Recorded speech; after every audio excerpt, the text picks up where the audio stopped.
Hello, Facebook viewers. Welcome to Facebook Live. I'm Mohammad Rajamia, Managing Director of TCL Global. I'm joining from Portsmouth, UK.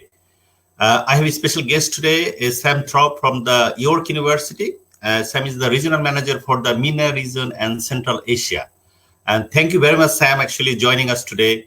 And it will be a great opportunity for the viewers and potentially students to learn about the York University. I think there are lots of things to discuss.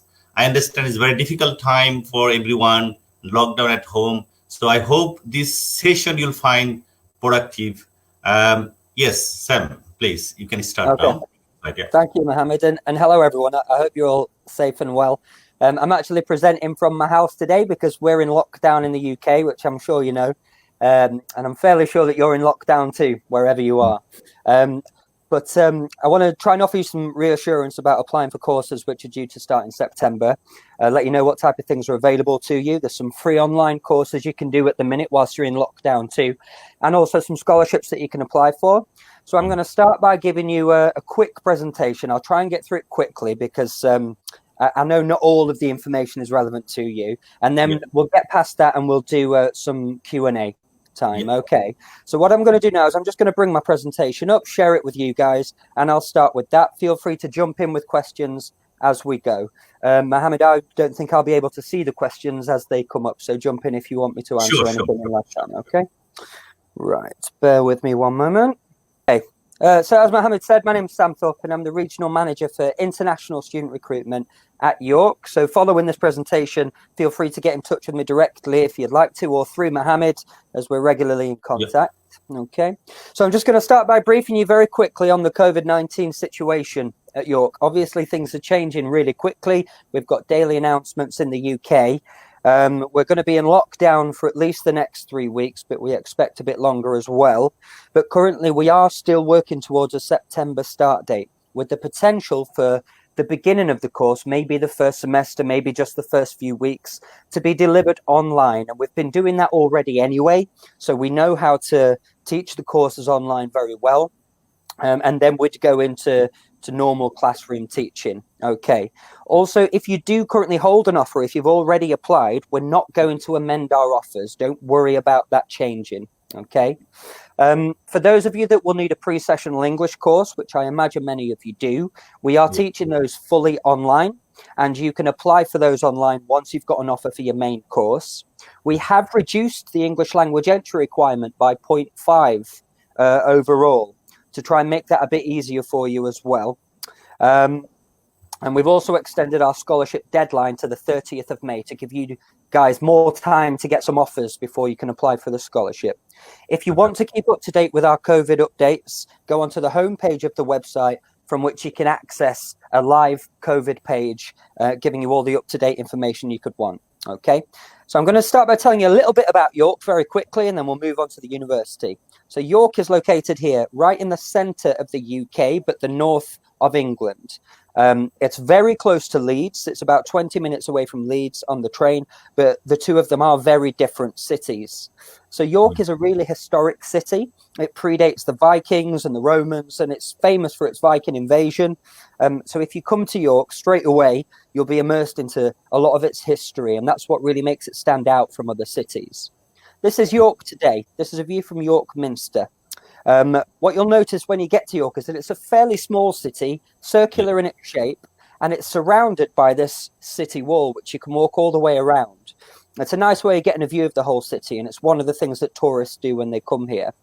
And at certain points around this wall, you've got these gates. These are the entrance gates to the city, where they would normally have had the drawbridges in historic times for you to get in. So you can go all around the city this way. And then once you're in, this is an area called the Shambles. So these are some of the oldest streets in Europe, and this used to be where the meat market was. But this is mainly now cafes, bars, restaurants, and this again is a big tourist attraction. So there's a lot of character to this city. And this is the race courses. So we have races most weekends, but we've also got festivals there throughout the summer. Different bands come and play concerts and things. So these are the types of things there are to do in York. And running through the centre of York, you've got this river, which is lined by cafes and bars and restaurants. You can hire out a boat with all your friends if you wanted to for the day, and actually go to other places outside of York on the boat. So this is the feel of the city. It's very much a tourist city, not an industrial city. So Leeds is an industrial city, York is a tourist city, and we attract people from all over the UK. Some of the reasons you might want to live in York is that, one, it got voted the best place to live in Britain a number of times by the Times, who do the education rankings. So they did a survey, and that's based on lowest crime rates. We do have the lowest crime rates in all cities across the country, but also just general standard of living and things like that. Okay. Rent prices, they're not cheap in York because it's an affluent city, but they are lower than you would find in somewhere like London, in the centre of Manchester, for example, as well. And it's quite a creative city. So as you're walking around it, you'll hear lots of live music. We have opera singers, violin players, all out on the street. And it's a very friendly and welcoming environment. Okay. So this is a bit about the university. So it was founded in 1963. That's only really relevant because we're a Russell Group university, but one of the youngest Russell Group universities. And it does make a difference in our approach to teaching because we teach in a very practical, hands-on way rather than the old school academic style, which a lot of other Russell Group universities tend to stick to. We're a medium-sized university. So we've got about 18,000 students studying on campus, but our international student base is one of the widest in the UK. We've got students from over 160 different countries. We joined the Russell Group in 2012, and the Russell Group is basically one of the most prestigious groupings of universities there is in the country. It's like the UK equivalent of the Ivy League. Did you want to ask a question, Mohammed? No, that's fine. Okay, that's okay. Oh, okay. So if you're rankings focused, you might want to choose a ranking system to look at. It's not really fair to compare universities if you're not sticking to a ranking system. So find one that ranks universities on qualities that are important to you, and then compare the universities based on that ranking system. So in The Guardian, that completely ignores research. We're looking at teaching quality, facilities, student satisfaction, probably things more relevant for a taught course like a bachelor's degree or a postgraduate master's, but not so much a PhD. The Times is a good ranking system if you really research focused and you're going to do a PhD. So choose your ranking system and stick to it. But we are top ranked in the country. Anything, any courses top 20 is excellent. And that's what you should be looking at. Look at the course rankings because it's more relevant to what you're going to be doing. Some of the top 10 courses within the Times rankings include accounting and finance, archaeology, biology, chemistry, business and management, all of those that you can see there. So if you're thinking about employability once you've graduated, the York brand on a certificate does hold a lot of weight. Okay. Right. So finally, let's look at teaching quality. If you're not familiar with TEF, research it. In the UK, this is one of the strongest benchmarks for teaching quality that we have. Not all Russell Group universities have been awarded TEF Gold. It's the highest recognition for teaching quality that you can get. So in my personal opinion, why would you want to go with a university that's TEF Silver if it's costing you the same price? You may as well get the best teaching quality. Okay, so look into that too. Right, I'm going to show you briefly how to search for a course at York. So we've got a really wide range of courses, but the best way to find them is to use this search bar that you can see, search for courses, type a keyword into that search bar, and then click whether you're looking for undergraduate, postgraduate, or research, and it will bring up a full list of courses relevant to your keyword search. Look at each course in detail and study the module content. It's the module content that makes up the character of the course. And then you can look at each module and even see how it's taught and assessed. So if you're more of a practical learner, you can see that 80% of it is actually assessed through presentations and group projects and things like that rather than exams. Okay, so have a look at that. What I'm going to talk to you now about briefly is some of our free online courses that you can do. As of the end of April, I think most of them are starting. So it's something you can do whilst in lockdown to get an experience of our teaching quality and the courses we have on offer. MOOC stands for Massive Open Online Courses, and it's run through a platform called FutureLearn. Okay, so it's totally free. You don't have to pay a single penny. There's 14 courses to choose from, including some of these subjects here. I myself am thinking of doing the psychology one whilst I'm in lockdown because I've got a bit of spare time. All you need to do to find the list of courses is search MOOC in the search bar on the website, which is that one there. It says search.york.ac.uk. Type MOOC into there, and the top link will bring you to the list of courses. Okay. It is designed by our academics, so they are our courses, and it is a really good way to get an insight into our expertise. Okay, it's delivered through a mixture of videos, quizzes, case studies, and discussions between our international student community. So up to date, we've had about 80,000 students in total sign up for these over the years, not just this year. Okay. Sorry. So anybody from around the world, anybody can join this course?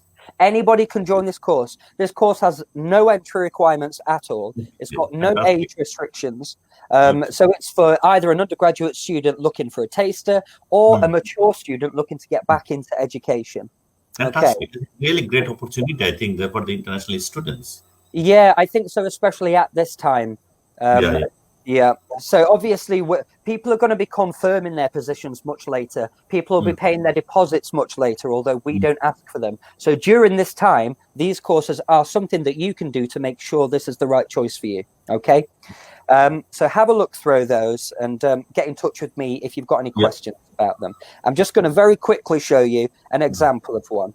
Okay. So here we've been taken to the online course page. What I'm going to do is have a quick look at engineering. So what you can do is sign up now.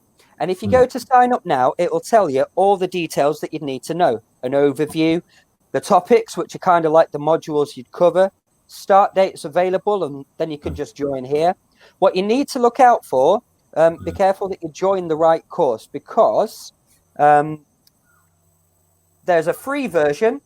There's an upgrade. If you want a certificate, you have to pay for the upgrade. And if you want access to all of the free courses so that you can get certificates for all of them. But all you have to do is click join the free course, and it won't cost you a penny. Okay, so I'll just return to the presentation. Okay, so apart from that, then, if you do decide to do one of those and you think, yeah, I definitely want to come to York, I really encourage you to apply for a scholarship. Okay, these can save you up to £15,000, and I know that studying is expensive for international students. So let's think of a science course. If you did a lab-based course, they're our most expensive ones, and at any Russell Group university, you're going to be charged about £21,000 to £22,000. Doesn't matter which one of us you come to. So this is a way of getting that down closer to home fees. Currently, home students pay about £9,500. So if you win a £10,000 scholarship and you're studying a science course, it brings it right down to 12. Even better if you're studying a classroom-based course like law or sociology or something. The fee is £17,000. That'll bring it down to less than what you would pay as an international student. Okay. So Sam, here, about this 100 actually is going to be awarded, 100 of the scholarship. Over 100, yeah. And we're actually mixed of PG and UG, 100. Sorry? The 100 is only as a mixed of PG and UG altogether. 100. It's a mixture. It's a mixture. We definitely award over 100 because we award 100 just of the academic excellence scholarships. So there's more than 100 to give out, and our international office is pushing the university to get more scholarships available because we know that this year in particular you need more help. So yes. So if you apply for an undergraduate scholarship, you could be awarded £15,000. And what we would do is we would deduct £5,000 off each year of study for 3 years. If it's a postgraduate taught scholarship, we just deduct £10,000 for that 1 year of study.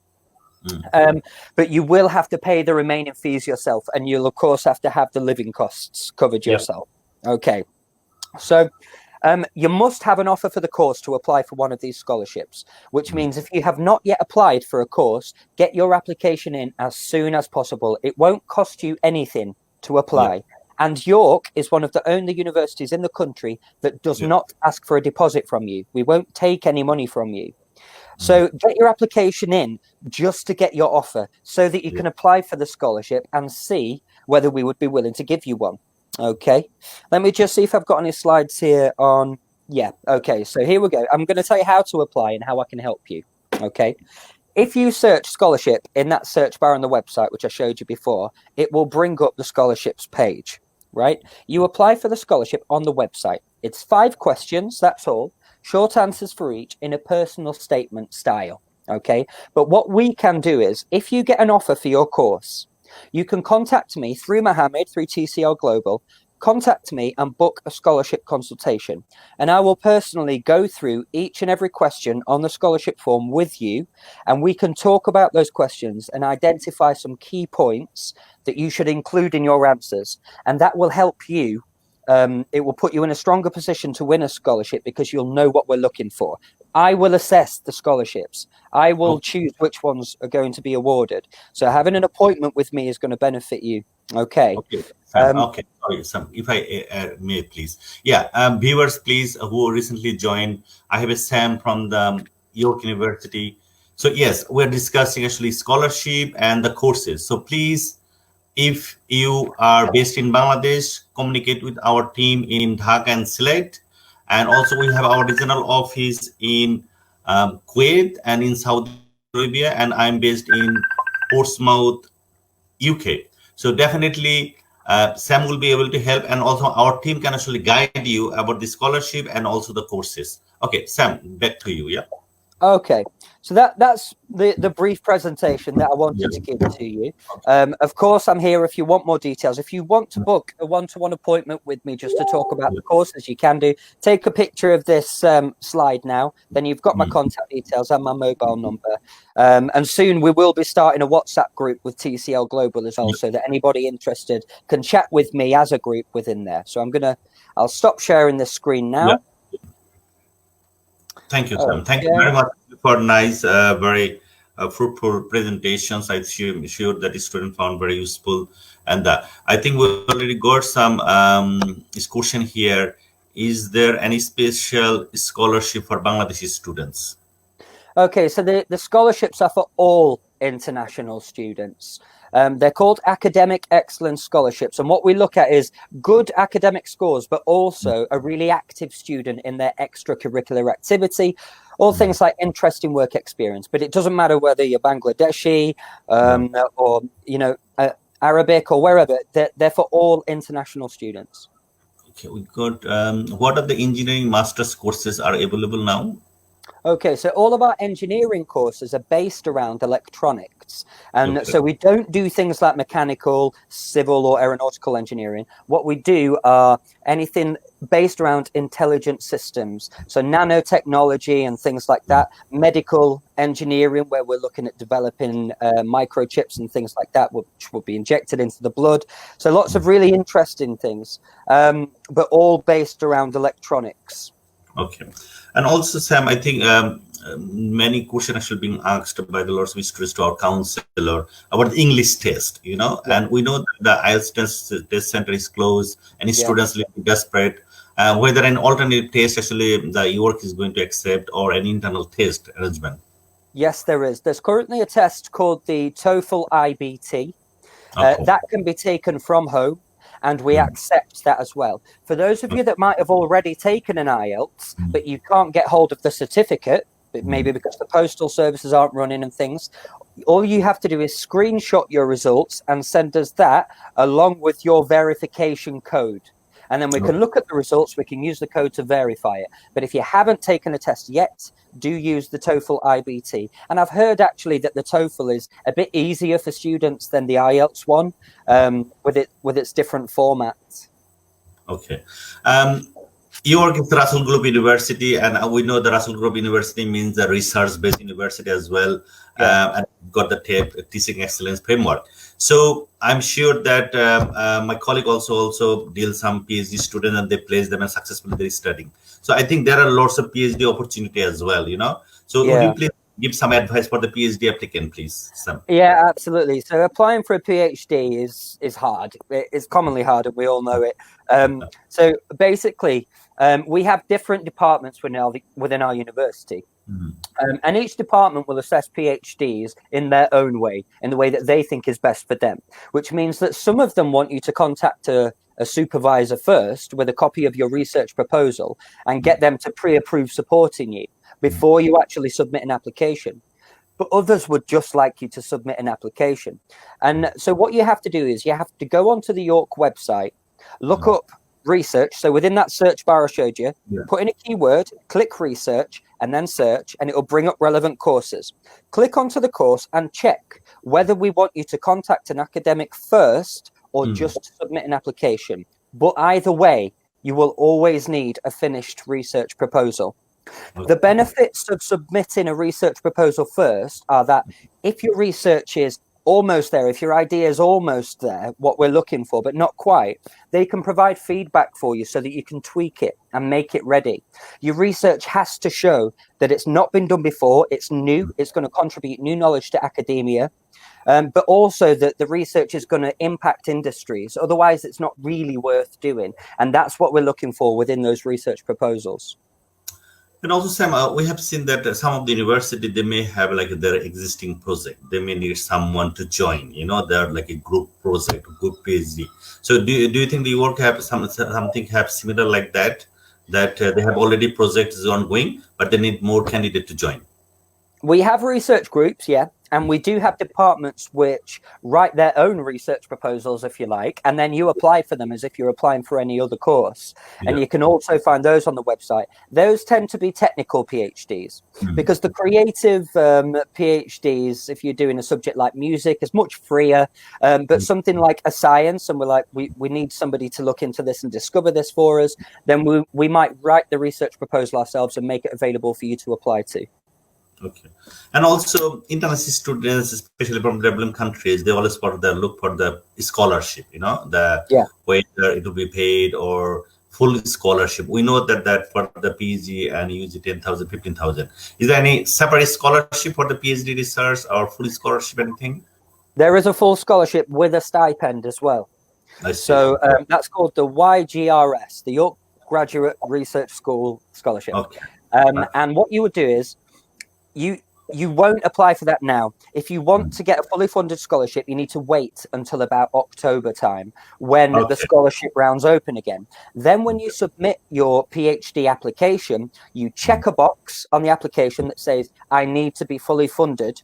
And when we assess your application, we'll assess it with that in mind. And if yours is one of the strongest research proposals, then we will take that forward to a board and say, we think this is one of them that deserves to be fully funded because the research is important to us. Okay. Hello, viewers. Yes, if you are actually planning to study this September, please contact our team. We are official representative of York University. We've been working very closely with the York University, and Sam is happy to actually have a telephone or Skype or any other way of communication. He's happy to our WhatsApp group. We are going to create so you can be connected. So yes, our service is completely free of charge. We are not charging anything for applying to York University. Yes, we can go for the next question about the application processing, please. Yeah, so how is the normal application processing time? Okay, so it's up to 6 weeks to receive a response, but that varies depending on which course you're applying for and how many applications they've received. But the maximum is 6 weeks. If it passes 6 weeks, you can get in touch with us and say, come on, we need an answer for this. And that's what TCL Global will do for you. So what you do is for a postgraduate course, you simply find the course page on the website and apply through there. It's broken down into simple steps for you. It'll tell you what documents you need. We are not asking for references at this point. We've cancelled that. We don't want them from you. Okay, so that should make it quicker. But you apply online and then we will create a student portal for you through which you can check on your offer status and upload any other documents that we ask for. If you apply for an undergraduate course, you have to apply through UCAS. We do not accept applications outside of UCAS. So just do it the standard UCAS way. Look at the UCAS website for all the deadlines and things like that. Okay. And I've mentioned how to apply for a PhD. Okay. We've got another question. What is the average tuition fees for UG and PG courses? And what amount of scholarship can we get? Yeah. Okay, so the average tuition fees for a classroom-based course like law are between £17,000 to £18,000. The average fees for a lab-based course. And for example, psychology is one of our lab-based courses because we do neuroimaging and things like that. Chemistry, biology, for obvious reasons. Yeah. That will cost you more because it's more expensive facilities to upkeep. You're looking at about £22,000. Okay. Got another question. Is there a deadline for a scholarship? Does there any need or additional qualification or requirement to get a scholarship? Yes, there is a deadline of the 30th of May. You must get your scholarship application in by the 30th of May. So I just want to point out, for example, if you haven't applied yet and you make an application now, you'll notice that I said it could take up to 6 weeks to get an offer. And that will take you past the scholarship deadline. Yeah. Therefore, if you are applying now within the next week and you know that you really are going to apply for a scholarship, get in touch with me through TCL Global and I will try and get your application prioritized on the basis that you need a scholarship and the deadline is coming. Okay, so make sure you do that. Okay, yes, viewers, please contact our local team. You can find our details in our website and our social media platform, and we'll be happy to help you with the scholarship application and also the direct application for bachelor and masters. I think we missed one thing. Is there any foundation courses, Sam? Yes, you may have heard of Kaplan. So Yeah, Kaplan are our foundation provider, as they are for many Russell Group universities. Okay. So if you miss our entry requirement, we will make you a referral to Kaplan, and then you can study 1 year with them and automatically progress on to your chosen degree. Fantastic. Hello, viewers. Thank you very much, actually, for staying with us today. I hope we try to actually make the session as productive as possible. And thank you very much, Sam, for your time today. And really appreciate your time today. And please, if any of the things you are not clear, any of the questions is not clear, please contact our team. Our team actually will help you with all the processes. Final few words from you, Sam, for the students. Yeah, absolutely. I really do hope that you submit your applications for this September, because even if September does not go ahead, you will know that you hold an offer and we can defer your application either to January or the following September, whatever the universities decide to do as a collective. The important thing is that you get your offer so that you know you've got the opportunity to come and so that you can apply for the scholarship. Feel free to contact me directly through the website, but I would also encourage you to do it through TCL Global because they'll manage your whole application process from start to finish. Okay. Yes, thank you very much, viewers, and stay safe. And with your family, I'm sure this crisis will be over one day and we'll have a normal life back.